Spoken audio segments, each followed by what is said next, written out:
Good morning everyone.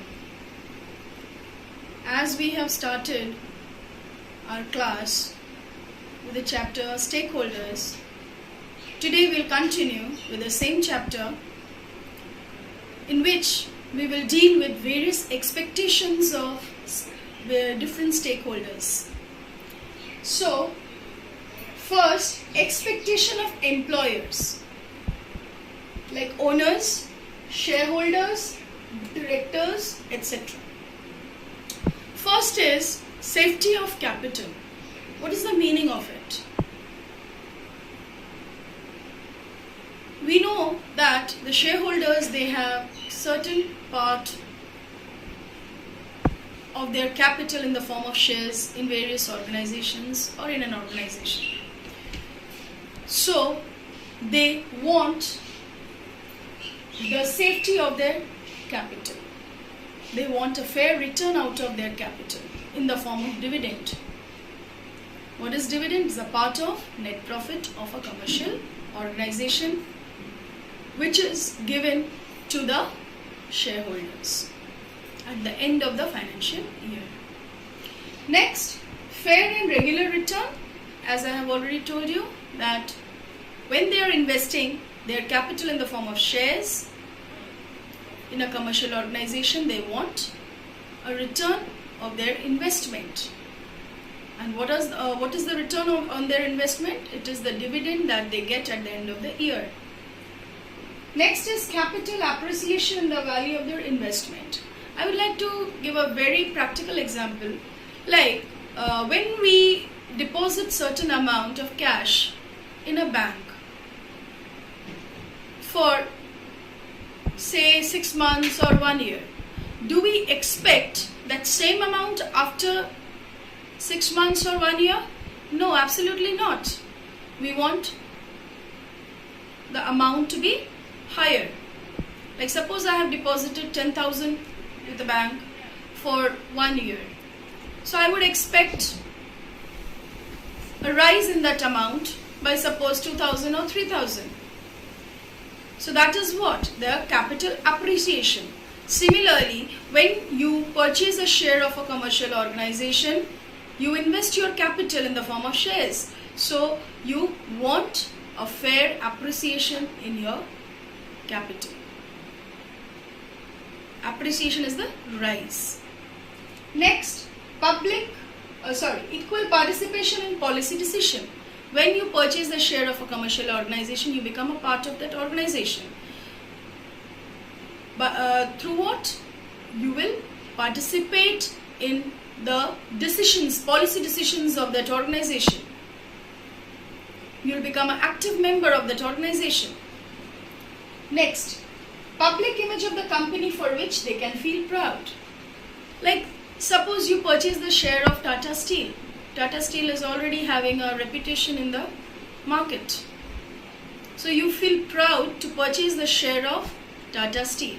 Why? Because it has already created a goodwill in the market. That is public image of the company which they can feel proud. So if you are a shareholder of a reputed concern, then you are proud to purchase, or you are proud to be the member of that organization by being the shareholder. Next, we move on to expectation of suppliers. First is fair prices for their suppliers. So whatever dealings they are having with a commercial organization, they want a fair price. Whatever they are supplying, whatever raw materials, whatever commodities they are supplying to the organization, they want fair return out of it. Next, regular and timely payment according to credit terms. For example, if a supplier supplies a goods worth rupees 1 lakh to the commercial organization,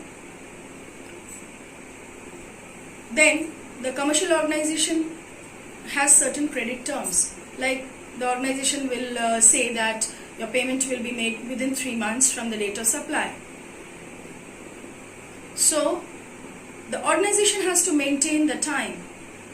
It is not that the organization said that within 3 months I'll be paying you the price of your orders. So it has to pay, otherwise the reputation will not be maintained. Next, reasonable terms of delivery and payment of for regular orders. Reasonable terms for delivery. There are certain delivery terms, like the goods will be supplied by the end of the day, or within 2 days, or within 1 month. So that is regular and reasonable terms of delivery. And payment for regular orders. So if you are supplying according to the terms and conditions, then you expect the timely payment for your orders from the commercial organization. Next is correct information about company's financial position. What is the meaning of it? So what is the status, what is the financial status position of the company at the given date? So the supplier should be aware of it. Next, healthy and cooperative inter-business relationship. If the supplier is giving his supplies within the correct time period, then its expectation is also the same, that if I am supplying the raw materials within the given time, then the payment also should be made accordingly by the organization. So this helps in building a healthy relationship and cooperative relationship between the organization and the supplier. I hope the expectation of the supplier is clear to you. Next, I move on to the expectation of creditors. Who are the creditors? Creditors are the person or an institution which provides loan to the organization. Like for example, if we take bank. Bank is a financial institution. Suppose any commercial organization, a commercial organization has borrowed loan from a bank.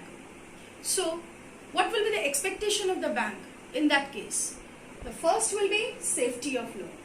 So whatever loan has been provided to the organization, commercial organization, bank wants the safety of that amount given according to the reputation of that organization it is having in the market at present.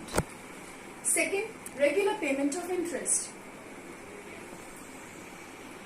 If a bank is lending loan to the commercial organization, it will expect a regular payment of interest by the organization. So it will help in building a healthy relationship between the organization and the creditor. So here the creditor is the bank. Last is return of loan on the expiry of specified time period. For example, if the commercial organization has borrowed a loan for a term of 10 years, then it has to maintain that particular time period and it has to try to repay the loan within that time period. I hope the various expectations of stakeholders such as employers, suppliers and creditors are clear to you. So next class I will move on with the other stakeholders